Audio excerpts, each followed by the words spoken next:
Sleeping Dogs is an open world sandbox game, similar to GTA or Saints Row or Mafia, games like that. This takes place in China, which is new and unique, and I love it.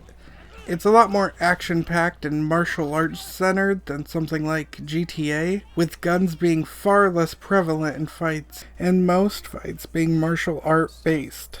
You are an undercover cop, and this is mainly done because the game was originally going to be part of the True Crime series, in which you also play as an undercover cop. That being said, though, you are basically allowed to do everything, including kill. You being this undercover cop doesn't really limit you in any way. Combat is sorta like the Arkham free flow combat, but obviously not exactly the same. You don't hit as hard as Batman, you take far more damage, and timing is also quite a bit different. There's also not nearly as many fight animations. That being said, it's still amazing, and there's still some stuff about it that's like extra cool. Like you can learn special tricks for fighting people that can be manually triggered, such as combos or pressing 2 buttons at once that will cause an effect to happen. But also there's like a lot of grabs and environmental takedowns that just make the game so fucking cool. The combat's like really fun. The world is also just so gorgeous. I really enjoy playing a game not set in America. It's so beautiful. The rain, the signs, the shadows, the lights, I love it. Driving is also different, as you are driving on the other side of the road. It took some getting used to, but not much. After like an hour, I was used to driving on the other side of the road just all the time. It became the default. Makes me wonder if it's annoying for people not in the US to play games that are so often set in the US and they have to drive on the right side instead of the left. There are tons of shops, including shops you couldn't even go inside. I do wish there was a lot more clothing and customization options, but even without them, it's still a really good game. There's also a lot of hacking, which are just these puzzles, and normally I don't enjoy puzzles, because I feel like they're just tedious, they feel like game filler, it feels like the game stops so you can do a puzzle. But I guess here, the puzzles are about hacking into systems, so that kind of feels like part of the story, and I like it.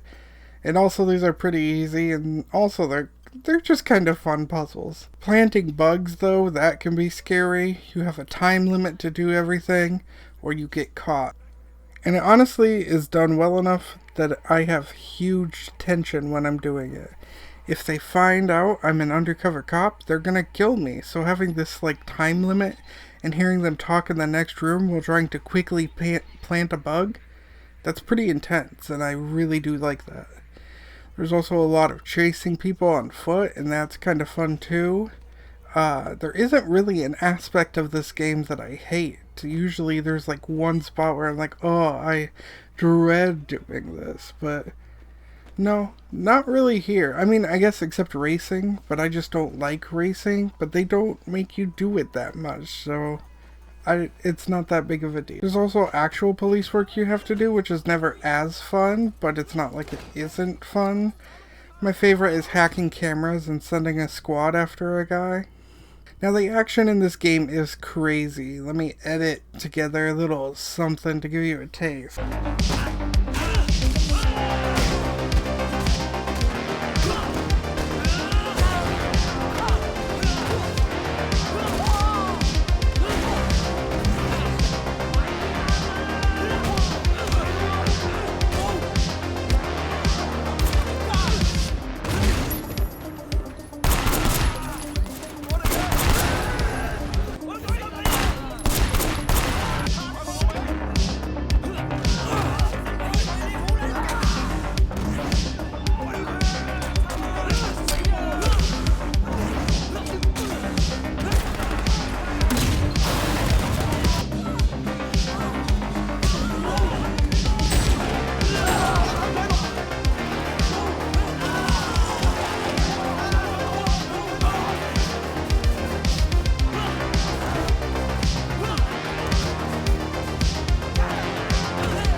I did say the beauty of the city was amazing, and it is, but there are some things that stand out to me more than they do in other games. Mainly the fake stores.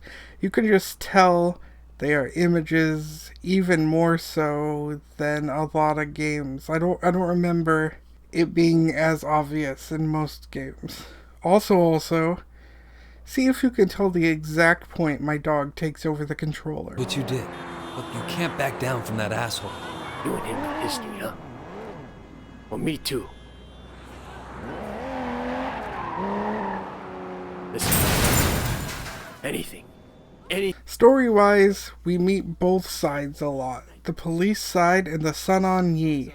This lets us have a connection with both. Although our bosses on both sides are bad, there's this dude named Pendrew, who I thought might be a mispronunciation of Andrew, but no, it is Pendrew. And with a name like that, no wonder he's a piece of shit. There are really intense moments in the game, and this is a spoiler, but I'm really not even going deep into this. There's this moment where our boss, Winston, thinks we're a rat. There's moments where we're tortured. There's quite a few fun boss fights. There is also multiple people you could be in a relationship with. I ended up choosing Ileana because she was literally the first, and I didn't know there would be other options. But by that time, I was loyal to Ileana. She's a Russian sex worker and ends up having this whole ass side story about sex trafficking, and we have to go rescue her and the other people being trafficked, including her. And that was real interesting, and I wonder what side content I would have got if I dated someone else. Anyway, this is just an amazing game, and now it's one of my favorites, and I recommend you play it. When energy flows among flowers, we are all everywhere. I am here and not here. I love flowers. Ah, brother. So true, so true.